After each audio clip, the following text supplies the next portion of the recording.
Hello and welcome back to the railway. This week we're going to have a look at this terrific model R.864. It says here L.M.S 462 Coronation Locomotive in blue. Some of the labels missing here. There's been a price ticket at some point stuck on there and partially torn away. The price could have been applied there, but obviously wasn't. It's got one of these terrific cardboard sleeves. It's in fairly good shape. There's a little bit of an oil stain here by the looks of it. And on the other end we just have Tryon Hornby and Model Railways. We'll just slide this out of the box. Now I don't have full instructions of this model, but it does come with alternative names. We'll just pop the sleeve to one side. And here we can see we've got the leaflet. Now this leaflet covered alternative names for different models as well as this one. But right at the top we've got R.864 Coronation Class L.M.S Blue and the alternative names available: Queen Elizabeth, Queen Mary and Princess Alexander. We'll just pop that down. We'll just take out this little cellophane packet which has the names in it, but somebody's already taken away one of the names there. Look. So we must have used that for something else. Just pop that down. And there she is. She's beautiful in that gloss blue and a very striking livery. Just going back to those alternate names here, we can see Princess Alexander has been removed. So somebody may have used that to rename a different model, but not this one. You can also see there we've got the running numbers on a water slide transfer there by the looks of it, and the appropriate running numbers for Princess Alexander have been cut out there and used. You can see the variations on the running numbers. It's just a terrific looking model. When you look right down the length of it, it really takes your breath away. Whether you call this a toy or a model, I don't know. It's something special. This was available in 1970 to 72 and in 71 to 74. R.871, the maroon version of this, the King George VI, was available. That had plated wheels. This just had the standard steel tyres, and as you can tell, I really like the look of this model. I imagine had they got round to making this a few years earlier, they would have sold many of these. Just look at this, we've got a proper metal handrail running right the way down this streamlined casing. It really is terrific. We've got metal ties holding it into the plastic body here. We've got that wonderful nameplate there, just on that foil type label. Really very nice. Just looking at the end of the tender here, these look like fins possibly. They've got more American than American cars. Very streamlined, and this stunning livery just running right down the length of the locomotive and tender, giving you the effect of speed. It's just wonderful. I think what possibly held this model back in terms of sales was the lack of coaches to go with it. The models we see in the background here, these coaches that have the similar lining on it, weren't available till 1983. The maroon version of this model suffered the same fate, I think. There were simply no coaches available at the time which would complement it. And the maroon coaches, they didn't show up till 2001 from what I read. And when you look closely, there simply isn't very much detail. I'm not sure whether this is a good thing or a bad thing, but from viewing distance, this model, it really does the trick. The other week when we were looking at the Evening Star, I mentioned I hadn't realised that Tryon had put plastic buffers on their models, but again this one, we have plastic buffers. Maybe this was the start of something new. We also have no coupling on the front end of this model. Got lovely see-through wheels here and a great set of valve gear. And I'm sure there are many out there who know more about the valve gear that should have been on this locomotive than I do, but this does the trick for me. Looking further down the model, we can see the less is more theory has been used right the way down it. There really isn't much detail, but just look at this lining running around the edge of the streamlined cab and the window there, right across between the windows there, the lining just picked out each time and follows through onto the tender. Wonderful. We've got the old Tryon D-shaped coupling here at the back of the tender, and the buffers are painted black and they're part of the moulding for the underframe, and a very plain bright red buffer beam. Excellent ladder moulded into the plastic work on the tender, and we've got these lovely fins. I'm going to call them fins. They've got to be to do with streamlining between the tender and the coaches. Simply wonderful. Same superb finish down the side of the tender. We can see the underframe detail has just been sprayed up in blue and left that way. For me, this works quite well. I suppose it really should have been sprayed up in black, maybe. We've got some detail here between the two fins, possibly for taking on water. A lovely level load of coal right to the top of this streamlined tender. That streamlining continues right the way into the cab roof. Possibly safety valves or whistles here perhaps. The hatch, and I love the lines on the edge of this roof. Really terrific, matches up the tender really beautifully. A beautiful streamlined double chimney here. Bits and pieces of detail moulded in across the top of the streamlined casing here. Here we've got Triumph Hornby's 3F tender locomotive coming back down the line with a couple of maroon coaches. Now she was model R.864 and in this livery she was available between 1966 and 68.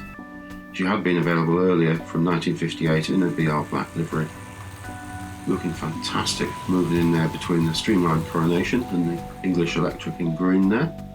We'll switch the points. We'll have a lovely smooth start here as the Coronation comes through the points.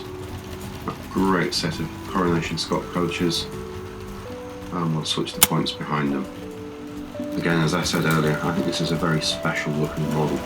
Just such a terrific livery. Running right down the locomotive and the coaches. It's a great thing. No wonder they didn't sell many of these without these coaches in the earlier days. Now, whilst this model did disappear from the catalogue in 1972, she did reappear for 1 year only in 1973. And from what I read, that was just to use up the chassis from the old Flying Scotsman, the ones without the plated wheels. We'll close those points behind her, and then approaching the incline now into that third radius curve. Look at that, the nose of this locomotive coming towards you. What a sight, truly terrific. And the sound those wheels make on the track. I've got locomotive and tender separated now. We can see that there's a fair amount of cab detail to be had. If we look here, we've got a pin on the rear truck there which fits into this hook moulded into the plastic work of the tender. The tender has a fair amount of moulded detail on the inside edge here. The old D-shaped coupling here seems to be held onto the metal tender base by just folding over the metal work here just to hold the coupling in place. I'm not sure whether you call that riveting, but it's a very similar effect. You can see by the condition of these wheels it really hasn't had a lot of track time at all. We've got this sort of steel underframe here held onto the tender base with a single metal screw there. And we've got flangeless centre wheels there, and they are spoked. If we just put that around like that. Again, it really is quite lovely detail along there, cast into that metal base. Just looking at slightly more detail here at this rear truck, we've got sleeved wheels and a single metal axle, and this hole here reveals one of the securing screws which holds the plastic bodywork to the metal chassis. Just looking further along, we can see there's the other securing screw there. This front buggy or truck has plastic wheels on single metal axles and held to the main part of the chassis with a single flathead screw here. The drive wheels, centre ones are flangeless. We've got the collection plate here with a brass wiper picking up current from here and here. Lovely see-through wheels, and they are steel tired, and we have magnesium on this model. And we've got these great connection rods, and they are fluted, which I think is a really nice touch. I've just taken the body moulding off here, and this is the front end, and we've got this wonderful spacer here, and it just sits onto this boss here where one of the securing screws goes.